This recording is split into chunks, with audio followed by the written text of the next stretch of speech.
Today is Saturday, April 13th, 1912. Titanic is currently crossing the North Atlantic Ocean and is heading for New York. Once again at noon, it had been recorded that the ship had travelled 519 miles since her last noontime report the day prior. Titanic's speed had increased, even though several of her boilers were still not lit. This led to some passengers and crew believing that they might arrive into New York a day early. Meanwhile, down in the boiler rooms, a coal fire which had been burning since Titanic departed Belfast was finally put out by the stokers and firemen. The crew had achieved this by moving the smouldering coal from the starboard bunkers to the port bunkers. About 300 tons of coal were moved to the port side of the ship, causing a displacement of 600 tons. This had a noticeable effect on the ship's trim. She was essentially listing over 2 degrees to her port side, and it was noticed by second-class passenger Lawrence Beasley.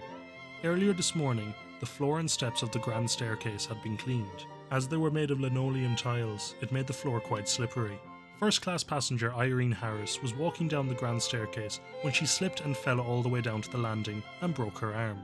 She was brought over to the ship's hospital on sea deck, where Dr. O'Loughlin treated her for her injuries.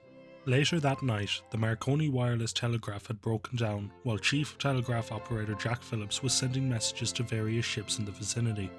In the operator's manual, it clearly states that no one should try to repair the machine and to wait until the ship is in port where a professional can service it. However, Jack Phillips and Harold Bride ignored the rules and started trying to fix it, and after several hours of troubleshooting, had managed to get the telegraph up and running again.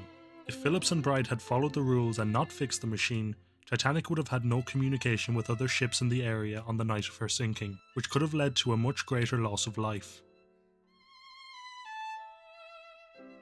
It has been quite an eventful day on board the Titanic. She continues sailing across the North Atlantic Ocean.